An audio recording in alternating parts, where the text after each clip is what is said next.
Deserted streets in a desolate town.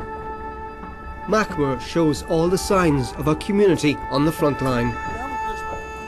Lying between Mosul and Kirkuk in northern Iraq, it's been the scene of fierce fighting between ISIL and Kurdish Peshmerga forces.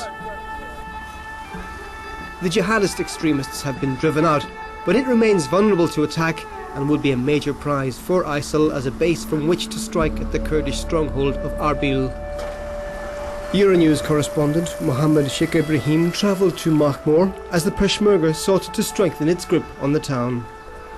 Emboldened by their presence, local people who fled the fighting have been trickling back, but the atmosphere is tense and life is far from normal. In the face of the onslaught by ISIL across Iraq and Syria, the Peshmerga have been thrust into the role of a frontline defence force. With the Iraqi army swept aside and Western and regional powers unwilling to intervene with troops on the ground, they had little choice. The commander in Makhmour tells us his forces are determined to hold on to this key position. These red circles are the places where ISIL are and from where they attack us. Our troops are located along this front line. Our location now is Makhmour, as we can see on this map. Our soldiers are positioned at the border points, directly facing ISIL, but the situation is under control.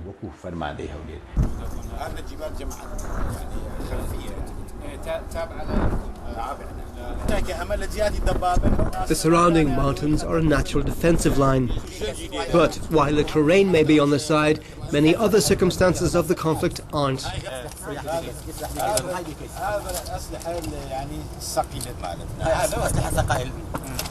With their forces stretched, it's an enormous challenge to control the area.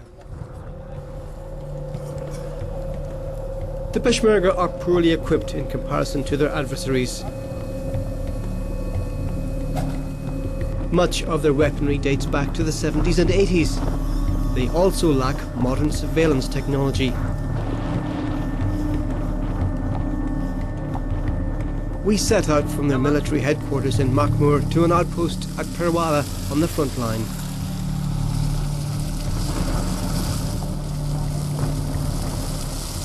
Clashes occur on a daily basis, and the Peshmerga patrols and convoys come under frequent sniper attack from ISIL positions.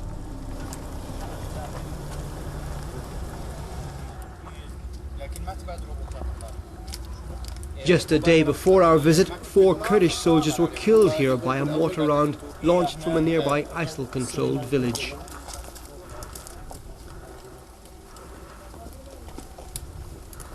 The officer commanding the post underlines how vulnerable it is.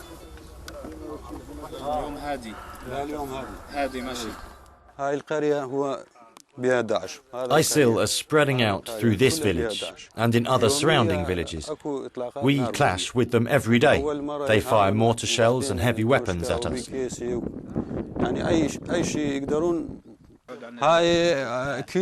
This village you see is called Khobaniya. It's only 2 kilometers away from us. And this is another village, Rashidiya. It's only 4 kilometers.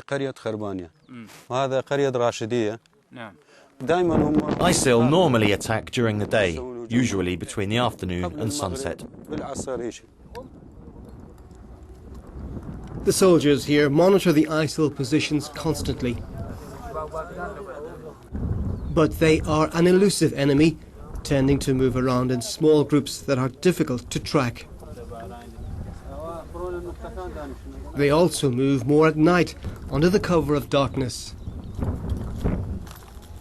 After the collapse of the Iraqi army, villages in this area fell under the control of ISIL. In recent months, the Peshmerga say they've managed to recapture many of them. The turnaround made possible by airstrikes by Western and Arab states and by an influx of military aid. The soldiers keep a close eye on one village across the plain. Al-Rashida is part of the province of Nineveh, which ISIL has declared to be an Islamic district, in line with its objective of creating an Islamic state across the region. It's from here that much of the mortar fire against the Peshmerga is directed. The jihadists also mount sniper attacks from the village using sophisticated long-range weapons. While we are there, the lookouts observe movement on the other side. Locating a target, they open fire.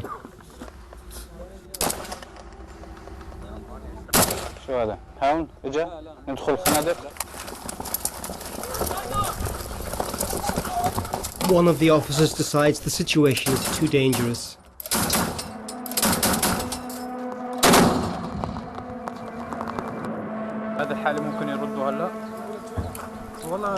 Inside the shelter, there's fear of a new round of mortar fire.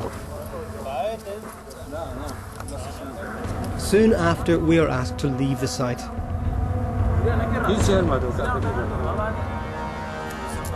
The commander said he couldn't guarantee our team's safety. This kind of exchange is everyday life for the Peshmerga soldiers manning the post.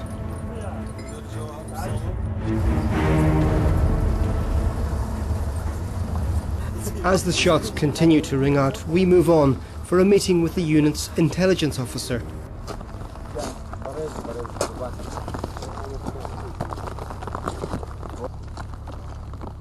He tells us why the Peshmerga, unlike other forces in Iraq, have resisted ISIL so fiercely.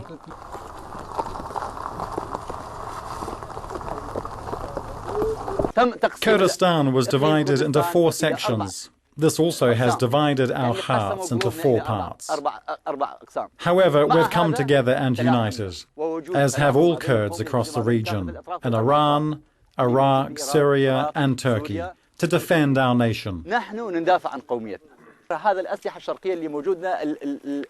We only have our traditional weapons.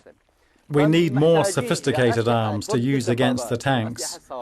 We also need rockets and to be able to deal with car bombs. ISIL uses car bombs against us and they have armoured vehicles.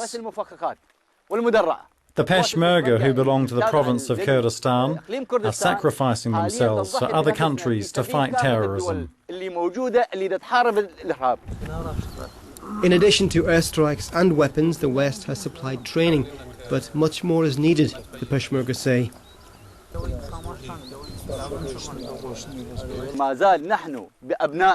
We're still sacrificing our sons and daughters on all fighting fronts. We're covering an area of 1,500 kilometers, and this is really very difficult. Their battle looks set to be a lengthy one.